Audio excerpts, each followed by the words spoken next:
The crisp London morning air carried the familiar sounds of Buckingham Palace as tourists began gathering for the changing of the guard ceremony. Among the early arrivals was Sergeant Michael Thompson, a 26-year-old member of the Queen's Guard who had served in this prestigious position for 4 years. His red tunic was perfectly pressed, his bearskin hat positioned with military precision, and his black boots polished to a mere shine that reflected the pale autumn sunlight. Michael had always taken pride in his role as one of the Queen's Guards. The position represented not just a job, but a calling that connected him to centuries of British military tradition. Every morning when he put on his uniform, he felt the weight of responsibility that came with representing the crown and serving as a symbol of British heritage for visitors. From around the world, the palace grounds were already bustling with activity as tour groups organized themselves behind the designated barriers. Families with excited children pointed toward the guards. Cameras clicked constantly, and guides shared historical facts about the ceremony that was about to unfold. Michael took his position at the palace gate, assuming the rigid stance that had become second nature through years of training and practice, standing motionless for extended periods while maintaining perfect military bearing was challenging work. But Michael had developed the mental discipline necessary to endure hours of stillness while remaining alert to his surroundings. He had learned to tune out most tourist chatter while staying vigilant for any genuine security concerns that might arise during his watch. The first few hours of his shift passed without incident. Children waved enthusiastically from behind the barriers. Parents lifted toddlers for better views of the colorful ceremony, and teenagers posed for selfies at respectful distances from the guards. Michael had grown accustomed to being photographed hundreds of times during each shift, understanding that for many visitors, seeing the Queen's Guard was a once-in-a-lifetime experience they wanted to capture and remember. Around mid-morning, a large group of American tourists arrived, led by an energetic tour guide who was explaining the significance of the Guard tradition to his eager audience. Most of the group seemed genuinely interested in learning about British history and culture, asking thoughtful questions and showing appropriate respect for the ceremony they were witnessing. However, one member of the group immediately stood out from the others. A middle-aged woman wearing expensive designer clothing and multiple pieces of flashy jewelry began complaining loudly about various aspects of her London vacation from the moment she arrived. Her voice carried across the courtyard as she criticized everything from the weather to the hotel service to the overcrowded tourist attractions she had visited. The woman, who would later identify herself as Linda Patterson from Dallas, Texas, seemed determined to find fault with every aspect of her expensive European vacation.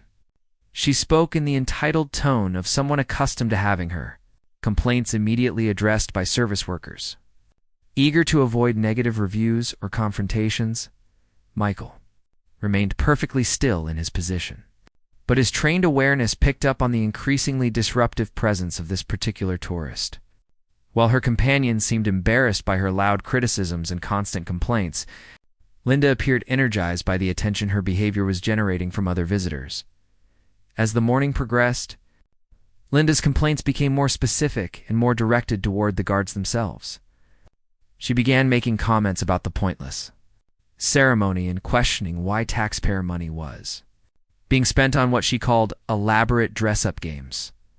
Her voice grew louder as she seemed to enjoy the discomfort she was causing among other tourists who were trying to enjoy the historical experience Michael had encountered. Difficult tourists before during his years of service. The Queen's Guard training included extensive preparation for dealing with provocative behavior, disrespectful comments, and attempts to break the Guard's famous composure. He had developed an almost supernatural ability to maintain his professional demeanor regardless of what was happening around him. The other members of Linda's tour group began distancing themselves from her as her behavior became increasingly embarrassing. Some moved to different areas of the viewing space, while others tried unsuccessfully to quiet her complaints and convince her to show more respect for the ceremony they had paid to witness. Linda, however, seemed to interpret the other tourists' discomfort as validation of her grievances rather than criticism of her behavior. She began speaking even louder, as if addressing a public forum, rather than simply complaining to her traveling companions about her vacation disappointments. "I don't understand why everyone is so impressed by this silly show," she announced to anyone within earshot. "These men are just standing around in costumes, not doing anything actually useful. In America, we don't waste time and money on this kind of medieval nonsense. We focus on things that actually matter in the modern world." Her comments drew comfortable looks from British tourists in the crowd, many of whom took obvious pride in their country's traditions and felt personally insulted by her dismissive attitude toward something they considered culturally significant. Some began murmuring among themselves, clearly disapproving of the American woman's behavior. Michael continued to stand at perfect attention, his gaze fixed straight ahead despite the growing disturbance. His training had taught him to treat such provocations as tests of his professional discipline, opportunities to demonstrate the unshakable composure that made the Queen's Guard famous throughout the world. The morning sun climbed higher, casting shorter shadows across the palace courtyard as more tourists arrived for the ceremony. Linda's complaints continued unabated, but they began to take on a more personal and aggressive tone as she seemed frustrated by the guards' complete lack of response to her provocations. "Look at them," she said, gesturing broadly toward Michael and his fellow guards. "Standing there like statues, probably getting paid good money to do absolutely nothing all day. What kind of career choice is that for a grown man? Don't they have any ambition or desire to contribute something meaningful to society?" Other tourists began actively avoiding the area where Linda was holding court, moving their children away from her increasingly hostile commentary. The tour guide who had brought her group to the palace made several attempts to redirect her attention to the historical significance of what they were witnessing, but Linda seemed determined to continue her public criticism of everything around her. Michael found himself thinking about the years of training that had brought him to this position, the pride he felt in serving his country, and the generations of soldiers who had stood in the same spot before him. The Queen's Guard was far more than a tourist attraction. It represented. As the clock approached 11 in the morning, Linda Patterson's complaints had evolved from general dissatisfaction to specific targeting of the Queen's Guards. What had begun as typical tourist grumbling was transforming into something more aggressive and personal, drawing increasingly uncomfortable stares from other visitors who were trying to enjoy their palace experience. Michael Thompson maintained his position with unwavering discipline, but his peripheral awareness registered every word of Linda's escalating tirade. Her voice had grown sharper, more demanding, as if she expected her criticisms to provoke some kind of response from the stoic figures in red tunics who continued to ignore her completely. "Excuse me," Linda called out directly to Michael, stepping closer to the barrier that separated tourists from the guard positions. "I'm talking to you in the ridiculous hat. Don't you think it's rude to ignore someone who's trying to have a conversation with you?" The question hung in the air, creating an awkward silence among the nearby tourists who instinctively understood that the guards were not supposed to respond to such provocations. Children tugged at their parents' sleeves, sensing the tension but not understanding its source, while adults exchanged worried glances about where this confrontation might be heading. Michael's training had prepared him for exactly this type of situation. The Queen's Guard protocols were clear: maintain position, ignore provocations, and demonstrate the discipline that made the unit famous worldwide. He kept his eyes fixed straight ahead, his breathing steady, and his military bearing perfect despite the increasingly hostile attention he was receiving. Linda interpreted his continued silence as a personal insult rather than professional duty. Her face flushed with anger as she realized that her demands for attention were being completely dismissed by someone she viewed as nothing more than a costumed performer whose job was to entertain tourists like herself. "This is incredibly rude," she announced loudly, addressing the crowd around her as much as Michael himself. "In America, when someone speaks to you, you have the courtesy to respond.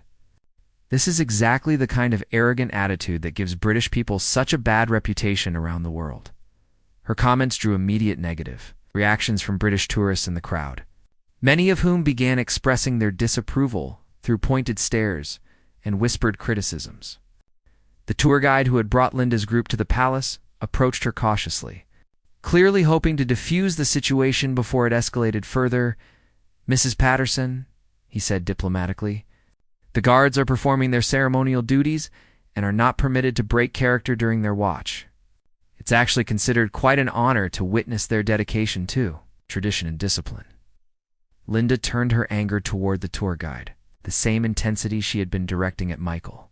"Don't lecture me about honor and tradition," she snapped. "I paid good money for this tour, and I expect basic courtesy from everyone involved. If these men can't be bothered to acknowledge paying customers, then maybe they shouldn't be in a job that depends on tourism. The guides." Diplomatic smile faltered as he realized that reasoning with Linda was not going to be effective. Other members of her tour group began apologizing to nearby tourists for their companion's behavior. Clearly embarrassed by the scene she was creating, in front of one of London's most iconic locations, Michael remained motionless throughout this exchange.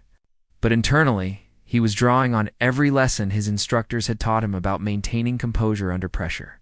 The Queen's Guard training included extensive psychological preparation for dealing with difficult situations. But Linda's particular combination of entitlement and aggression was testing his discipline in unexpected ways. As the minutes passed, Linda's frustration seemed to feed on itself. The complete lack of response from Michael only intensified her determination to provoke some kind of reaction, as if his professional silence was a personal challenge that she was determined to overcome through sheer persistence and volume. "I know you can hear me," she continued, moving even closer to the barrier and raising her voice to ensure that everyone in the immediate area could hear her complaints. "This whole silent treatment is childish and unprofessional. You're being paid by taxpayers to provide a service, and part of that service should include basic human decency." Several tourists began recording the confrontation with their smartphones, though it wasn't clear whether they were documenting Linda's behavior or hoping to capture the moment when one of the famously disciplined guards might finally break character. The presence of cameras seemed to energize Linda further, as if she was performing for an audience rather than simply expressing genuine frustration. Michael's fellow guards at nearby positions were also maintaining their professional composure, but subtle signs suggested they were all aware of the developing situation. Years of training and service together had created an almost telepathic awareness among the guards, allowing them to monitor each other's well-being without breaking their ceremonial positions. The autumn sun continued to climb higher, warming the palace courtyard and adding to the physical discomfort that Michael was already experiencing from maintaining his rigid stance. The combination of physical strain and psychological pressure from Linda's relentless verbal assault was beginning to test even his well-developed discipline. Linda seemed to sense that she was having some effect. Even though Michael's outward appearance remained unchanged, she began circling his position like a predator, studying his face for any sign of reaction or weakness that might indicate her provocations were succeeding in breaking through his professional facade. "I can see you're listening," she said with satisfaction. Though Michael had given no visible indication of awareness, "You're probably angry that someone is finally calling out this ridiculous charade for what it really is. Well, you should be angry. You should be embarrassed to be wasting your life on something so meaningless." The crowd around the confrontation continued to grow, drawn by Linda's increasingly loud complaints and the obvious tension of the situation. Most faces showed sympathy for Michael and disapproval of Linda's behavior, but a few seemed grimly fascinated by the psychological drama unfolding before them. British tourists, in particular, appeared personally offended by Linda's attacks on their cultural traditions. Several made pointed comments about American tourists and their lack of respect for other countries' customs, though they kept their voices low enough to avoid direct confrontation with the aggressive woman who was causing the disturbance. Michael found himself thinking about his reasons for joining the Queen's Guard, the pride he felt in representing his country, and the honor that came with being selected for such a prestigious position. Linda's criticisms were not just personal attacks, they were assaults on everything he had worked to achieve and everything he believed about the importance of service and tradition. As the confrontation entered its second hour, Linda showed no signs of growing tired or losing interest in her verbal assault. If anything, she seemed energized by the attention she was receiving and determined to continue her attack until she achieved what. By the third hour of Linda Patterson's relentless verbal assault, the situation at Buckingham Palace had attracted significant attention from both tourists and staff. What had begun as typical tourist complaints had evolved into a sustained psychological attack that was testing the limits of everyone's patience, especially the other visitors who had come to witness the dignity and pageantry of the Queen's Guard ceremony. Linda had positioned herself as close to the barrier as possible, directly in front of Michael Thompson's position, and was now treating his continued silence as a personal challenge that she was determined to overcome through sheer persistence and increasingly aggressive tactics. Her voice had grown hoarse from the extended tirade, but her energy and determination seemed undiminished. "I've been standing here for hours trying to get some basic acknowledgement from you," she announced to the crowd that had gathered around the confrontation. "This is the kind of arrogant, dismissive attitude that makes people hate visiting this country. You're supposed to be representing Britain, but all you're showing the world is how rude and self-important British people really are." Her comments about British character drew immediate and vocal opposition from UK citizens in the crowd, many of whom began expressing their own opinions about American tourists who came to their country only to criticize and complain. The atmosphere around the palace gate was becoming increasingly tense as cultural tensions merged with personal frustrations. Michael remained at perfect attention throughout these exchanges, but internally he was drawing on reserves of discipline that he hadn't known he possessed. The Queen's Guard training had prepared him for difficult situations, but nothing had quite prepared him for Linda's particular combination of entitlement, persistence, and cultural insensitivity. The palace security staff were monitoring the situation closely, but their protocols required them to allow the guards to handle verbal provocations through trained non-response. Unless the situation escalated to physical threats or clearly crossed legal boundaries, Linda was staying just within the limits of acceptable behavior while maximizing her psychological pressure on Michael. "You know what I think?" Linda continued, her voice taking on a more analytical tone as if she was diagnosing Michael's psychology. "I think you're actually enjoying this. I think you like the power of being able to ignore people and make them feel insignificant. That's what this whole ceremony is really about. Making ordinary people feel small so you can feel important." Her amateur psychological analysis drew uncomfortable murmurs from the crowd, many of whom were beginning to feel genuinely sorry for the young guard who was enduring such sustained harassment while maintaining perfect professional composure. Several tourists began taking pictures specifically to document Linda's behavior rather than the traditional ceremony. Michael's training had taught him that personal attacks were often the most difficult provocations to ignore because they targeted the human being beneath the uniform rather than just the ceremonial role he was performing. Linda seemed to understand this instinctively and was probing for emotional vulnerabilities that might crack his professional facade. "I bet you don't even like this job," she continued, studying his face intently for any sign of reaction. "I bet you're stuck here because you couldn't find anything better to do with your life, standing around in a costume, being stared at by tourists, pretending to be important when really you're just part of the entertainment industry." The insults about his career choice struck deeper than Linda probably realized. Michael had chosen to join the Queen's Guard after careful consideration of other opportunities. Motivated by genuine respect for military tradition and desire to serve his country, the suggestion that his service was meaningless entertainment rather than honorable duty touched on his deepest professional values. Other guards at nearby positions were also showing subtle signs of tension. Though they maintained their disciplined stances, the sustained nature of Linda's attack was unprecedented in their collective experience, and the situation was clearly testing everyone's training and composure in ways they hadn't anticipated. Linda began walking in circles around Michael's position, as if she was examining a statue rather than addressing a human being. Her behavior was becoming increasingly dehumanizing. treating him as an object to be criticized and analyzed rather than a person deserving basic respect and courtesy. "Look at him," she addressed the crowd, like a tour guide pointing out an interesting exhibit. Completely unresponsive to human interaction, it's like they've trained all the personality and individuality out of him. Is this really what British people consider admirable? This robotic, emotionless performance? Several British tourists finally reached their breaking point with Linda's behavior and began expressing their disapproval more directly. "Show some respect," called out an elderly gentleman with a military bearing. "That young man is serving his country with honor, which is more than can be said for your behavior here today." Linda turned her attention to her new critic with the same aggressive energy she had been directing at Michael. "Don't lecture me about respect," she shot back. "I'm a paying tourist who has every right to express her opinions about what she's seeing. If you don't like hearing honest feedback about your precious traditions, maybe you shouldn't make them into public spectacles."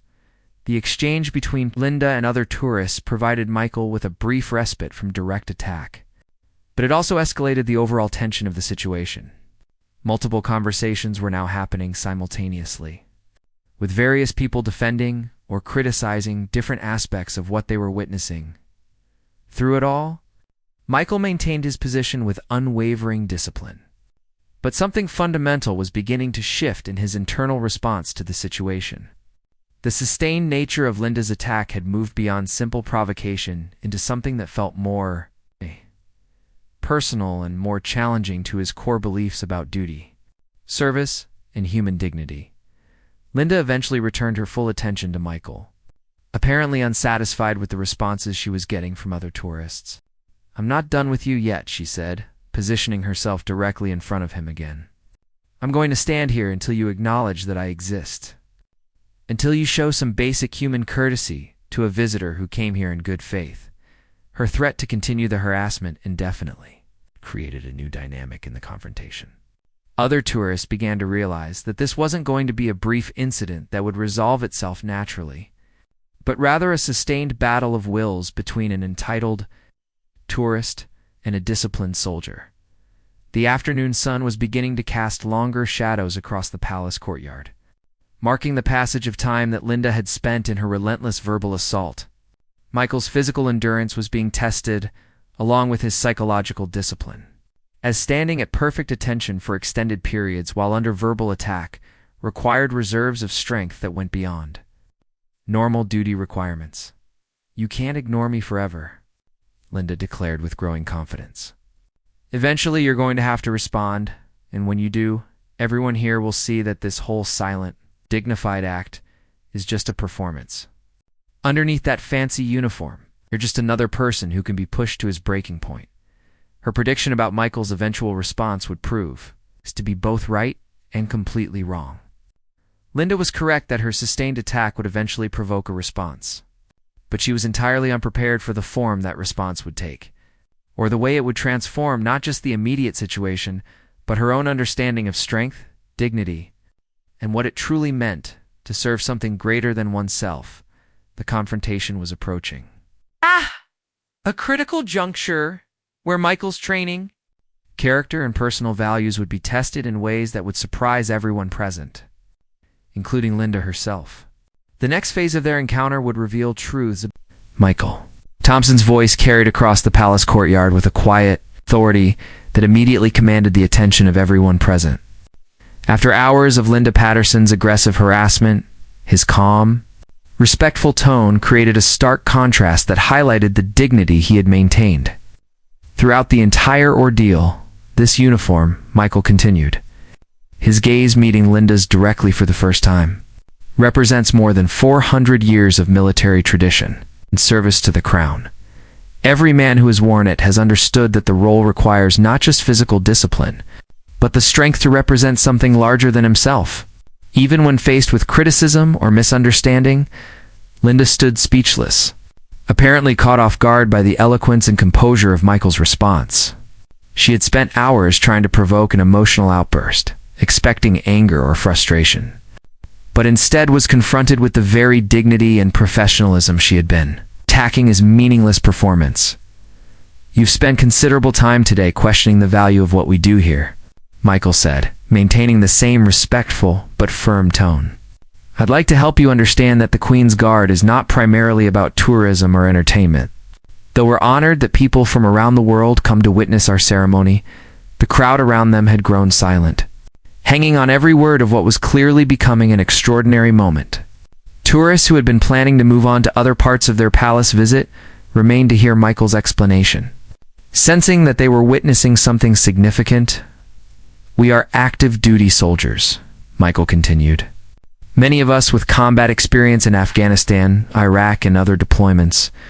The ceremonial role is an honor that recognizes not just our military capabilities, but our ability to represent British values and traditions with dignity and professionalism." Linda tried to interrupt, but Michael's gentle persistence and the crowd's obvious interest in his words prevented her from regaining control of the conversation. For the first time in hours, she was no longer the center of attention. That role had shifted to the young soldier she had been trying to break down. "The discipline you've observed today, what you've called meaningless performance, is actually one of the most challenging aspects of military service," Michael explained. "It requires not just physical endurance, but the mental strength to maintain composure under any circumstances, including the kind of sustained personal attack you've directed at me this morning." Several people in the crowd began nodding appreciatively, finally hearing an explanation for behavior they had always admired but never fully understood. Michael's words were providing insight into the psychology and training behind the famous stoicism of the Queen's Guard. "You've suggested that we're wasting taxpayer money on pageantry?" Michael continued, "But I'd like you to consider that what we represent has value beyond simple economics. We are living symbols of continuity, stability, and service that connect modern Britain to its historical foundations." Linda's face flushed as she realized that the confrontation had completely shifted away from her control. The young man she'd been trying to humiliate was instead delivering what amounted to a masterclass in dignity, professionalism, and the true meaning of strength under pressure every day. "People from around the world come here to witness something they can't find anywhere else," Michael said, his voice gaining strength as he continued. "They're not just looking at soldiers in colorful uniforms, they're seeing a direct connection to centuries of history, tradition, and values that have helped shape the modern world." The elderly nurse who had defended Michael earlier began to tear up, moved by his articulate explanation of something she'd always felt but never heard expressed so clearly. Other British tourists in the crowd showed obvious pride at hearing their traditions defended with such eloquence and passion. "You've criticized my family's pride in my service," Michael continued, addressing Linda's earlier personal attacks. "My father served in Northern Ireland during some of the most dangerous years of the Troubles. He taught me that true strength isn't about fighting or aggression, it's about having the discipline to do what's right even when it's difficult, even when you're under attack." Linda's expression began to change as Michael's words penetrated the anger and entitlement that had driven her behavior throughout the morning. For the first time, she seemed to be seeing him as an actual person, rather than simply a target for her frustrations. "He also taught me," Michael said, his tone softening slightly, "that everyone deserves to be treated with dignity and respect, regardless of their behavior or attitude. That's why I'm speaking to you now with courtesy. Even though you've spent hours trying to humiliate me in front of strangers." The power of his approach was becoming clear to everyone present. Rather than matching Linda's aggression or responding with anger, Michael was demonstrating the very values he represented through his actions rather than just his words. "I don't know what experiences brought you to London, or what frustrations led you to target me today," Michael continued, "but I want you to know that your behavior hasn't diminished my respect for you as a fellow human being. It has, however, given me an opportunity to explain something I care deeply about to people who might not otherwise have heard it." Several tourists began applauding softly, moved by Michael's extraordinary demonstration of grace under pressure. The confrontation that had begun as harassment was transforming into something entirely different, a lesson in character, dignity, and the power of responding to hatred with understanding. Linda's aggressive posture began to deflate as the full impact of Michael's response settled over her. The young man she had spent hours trying to break down had instead demonstrated a level of maturity, wisdom, and genuine strength that made her own behavior appear petty and cruel by comparison. As Linda Patterson entered her 4th hour of sustained verbal harassment, something unexpected began to happen. Her voice, which had been strong and aggressive throughout the morning, started showing signs of strain from the extended tirade. Her throat was becoming hoarse, and she occasionally paused to clear it. But her determination to break, Michael Thompson's composure remained undiminished. The crowd around the confrontation had changed significantly since the incident began. Many of the original tourists had moved on to other parts of their palace's visit, unwilling to spend their entire day witnessing such an unpleasant spectacle. However, a core group of observers remained, some out of morbid curiosity and others out of genuine concern for the young guard who was enduring such unprecedented harassment. Michael maintained his perfect military bearing despite the physical and psychological strain of the prolonged ordeal. His red tunic remained immaculate, his posture unchanged, and his gaze fixed straight ahead with the same disciplined focus he had maintained since taking his position that morning. Yet something subtle was beginning to shift in his internal state, not weakness or breaking resolve, but a deeper understanding of what this moment required from him. Linda had exhausted most of her general criticisms and was now becoming more creative in her attempts to provoke a response. She began making assumptions about Michael's personal life, his family background, and his motivations for choosing military service, as if intimate knowledge of his character would provide new ammunition for her psychological assault.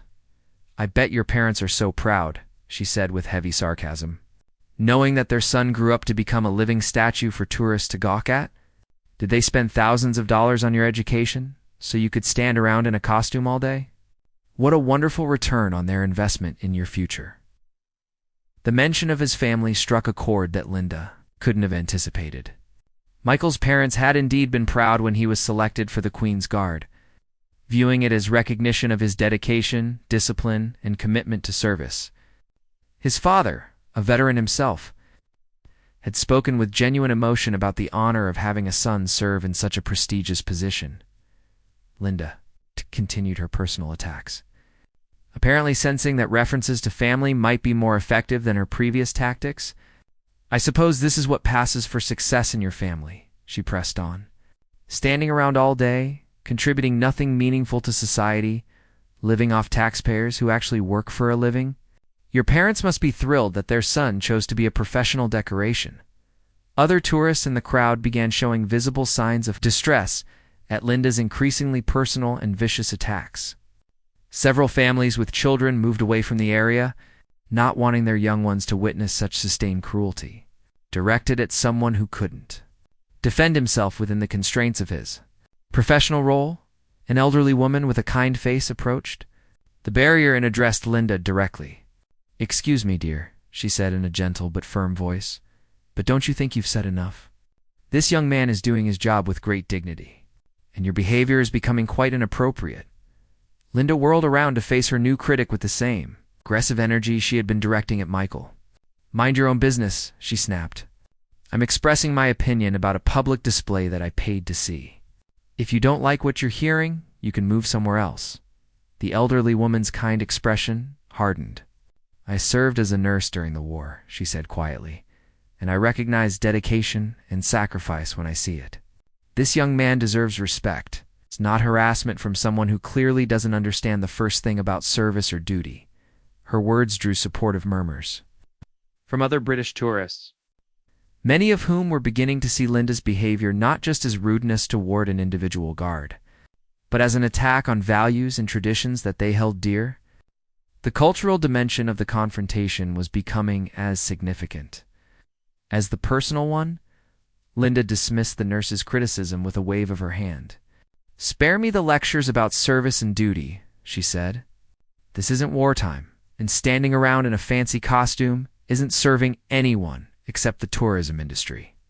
You people are so blinded by nostalgia that you can't see how ridiculous this whole performance really is."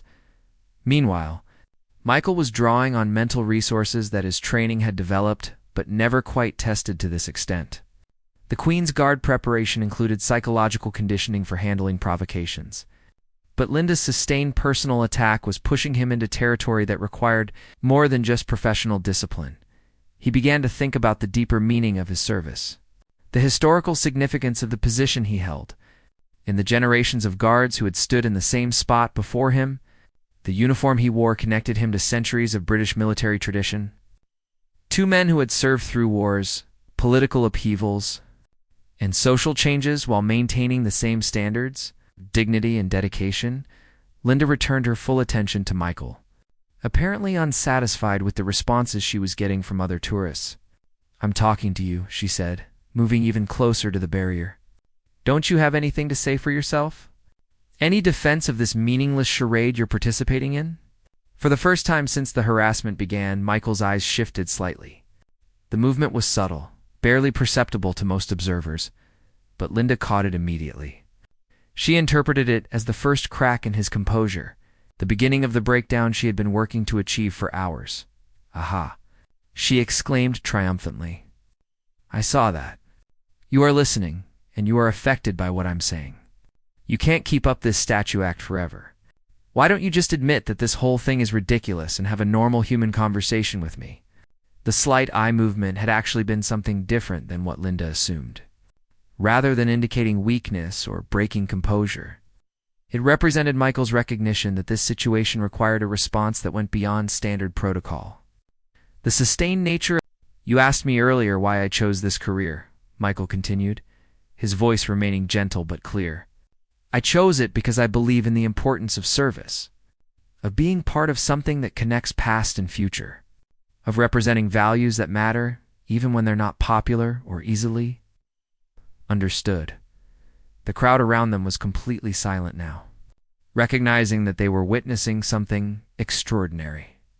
Many were recording the moment, but their cameras were focused on Michael rather than Linda, capturing not a moment of conflict, but a demonstration of what true professionalism and character looked like under extreme pressure. "The Queen's Guard isn't about standing still and looking impressive for photographs," Michael explained. "It's about demonstrating that some things are worth preserving, that discipline and dedication have value, that there are people willing to serve something greater than their own immediate comfort or convenience." Linda's eyes began to fill with tears, though whether from embarrassment, frustration, or something deeper was unclear. The sustained anger that had driven her behavior for hours was being replaced by something more complex as she began to understand the full implications of what she had been attacking. "When tourists like yourself come here," Michael said, "you're not just seeing a ceremony or entertainment. You're witnessing a living commitment to principles that have helped preserve democracy, freedom, and stability through some of the most challenging periods in human history." A middle-aged American man who had been watching the confrontation stepped forward, his face showing obvious embarrassment about his countrywoman's behavior. "On behalf of American tourists everywhere," he said, loud enough for the crowd to hear, "I want to apologize for what you've endured today. Your response has shown more class and dignity than most of us could have managed under similar circumstances." His words prompted nods of agreement from other visitors, including several Americans who had been mortified by Linda's behavior throughout the morning. The cultural tensions that had been building around the confrontation were beginning to dissolve as people recognized that Linda's actions didn't represent her country, any more than Michael's professionalism represented just his individual character. Michael acknowledged the apology with a slight nod, but kept his focus on Linda. "I hope you'll leave here today with a different understanding of what you've witnessed," he said directly to her. "Not because I need your approval or validation, but because I believe that understanding and respect between different cultures and perspectives makes the world a better place for everyone." Linda wiped her eyes with the back of her hand, her expensive makeup streaking slightly as she struggled with emotions she hadn't expected to feel. The entitled anger that had sustained her for hours was crumbling. In the face of Michael's extraordinary grace and the obvious disapproval of everyone around her, "I want you to know," Michael concluded, "that despite everything that happened today, I harbor no ill will toward you. My father taught me that everyone deserves the chance to be better than their worst moment, and I choose to believe that this morning doesn't represent who you really are as a person. The power of his forgiveness, offered without conditions or demands for apology, seemed to break whatever remained of Linda's defensive armor. She looked around at the crowd of tourists who had witnessed her behavior, many of whom were now looking at her with expressions ranging from pity to disgust, and finally began to understand the full scope of what she had done. The transformation in the courtyard's atmosphere was remarkable. What had begun as an ugly confrontation between an entitled tourist and a disciplined soldier had become something entirely different, a demonstration of how grace, dignity, and genuine strength could transform even the most negative situations into opportunities for understanding and growth. Michael returned to his ceremonial position, resuming the perfect military bearing he had maintained throughout the ordeal, but something fundamental had changed. He was no longer just enduring harassment. He had used the confrontation as an opportunity to educate, to demonstrate values in action, and to show everyone present what true strength looked like when it was channeled through discipline and compassion. Rather than anger or revenge, the confrontation was approaching its conclusion. But the impact of what had transpired would resonate far beyond the palace grounds, affecting not just Linda and Michael, but everyone who had witnessed the extraordinary power of choosing grace over retaliation, understanding over judgment, and dignity over defeat. Linda Patterson stood in the palace courtyard, surrounded by dozens of tourists who had witnessed her hours-long harassment of Sergeant Michael Thompson, and for the first time that day, found herself completely speechless. The young guard's extraordinary response had stripped away all her justifications and defenses, leaving her face to face with the reality of her own behavior and its impact on others. Michael had returned to his ceremonial position, but the atmosphere around the palace gates had been fundamentally transformed. Where there had been tension and conflict, there was now a sense of profound respect for the young soldier who had demonstrated such remarkable grace under pressure. Many tourists were openly wiping away tears, moved by what they had witnessed. The silence stretched for several long minutes as Linda struggled to process what had happened. Her throat was raw from hours of shouting. Her face was streaked with tears that had smeared her makeup, and her expensive clothes now looked disheveled from the physical exertion of her sustained attack. More importantly, her sense of righteous indignation had completely evaporated. Finally, Linda took a tentative step toward the barrier where Michael stood. Her voice, when she found it, was barely above a whisper. I don't know what to say," she began, her words carrying across the silent courtyard. "I came here this morning angry about things that had nothing to do with you. And I took all of that frustration out on you for hours?" Michael remained at attention, but his expression showed that he was listening carefully to her words. The crowd around them was equally attentive. Recognizing that they were witnessing the conclusion of something extraordinary, "You stood there and took everything I threw at you," Linda continued, her voice growing slightly stronger as she found the courage to continue. "Not just the words, but the hatred and cruelty behind them. And then you responded with more dignity and class than I've shown in years." Several people in the crowd began nodding appreciatively, moved by what appeared to be genuine remorse and recognition on Linda's part. The elderly nurse who had earlier defended Michael stepped closer, her kind face showing compassion even for the woman who had caused such distress. "I've been angry for so long," Linda said, addressing not just Michael but the entire gathered crowd. "Angry at my husband, angry at my children for not calling enough, angry at getting older, angry at feeling like the world has passed me by, and I've been taking that anger out on everyone around me, especially people who can't fight back." Her admission was painful to watch, but it carried the ring of truth. Other tourists who had initially felt only anger toward her began to show signs of sympathy as they recognized the human pain underlying her cruel behavior. "You didn't deserve any of what I said to you," Linda continued, looking directly at Michael. "You were doing your job with honor and professionalism, and I turned you into a target for problems that had nothing to do with you. I'm ashamed of myself, and I'm sorry." Michael stepped slightly forward, still maintaining his military bearing, but clearly indicating that he was prepared to engage directly with Linda's apology. When he spoke, his voice carried the same calm authority that had characterized his earlier response. "Mrs. Patterson," he said, using her name for the first time, "I appreciate your apology, and I accept it completely. We all have difficult days and moments when we're not at our best. What matters is what we choose to do when we recognize that we've made mistakes." His gracious response to her apology drew spontaneous applause from the crowd, many of whom were moved by his continued demonstration of character and compassion even in the aftermath of such sustained harassment. "But I want you to understand something important," Michael continued. "Your apology isn't just for me, it's for everyone who witnessed what happened here today, including the children who saw how you treated someone who couldn't defend himself within the constraints of his professional role." Linda looked around at the crowd, finally seeing clearly the impact her behavior had had on others. Parents had moved their children away from the confrontation. Couples had cut short their palace visit to escape the negative atmosphere, and dozens of people had been forced to witness her cruelty when they had come seeking beauty, history, and inspiration. "You're right," she said, turning to address the broader crowd. "I owe all of you an apology too. You came here to see something beautiful and meaningful, and instead, you had to watch me behave terribly toward someone who represents the best of what you came to witness."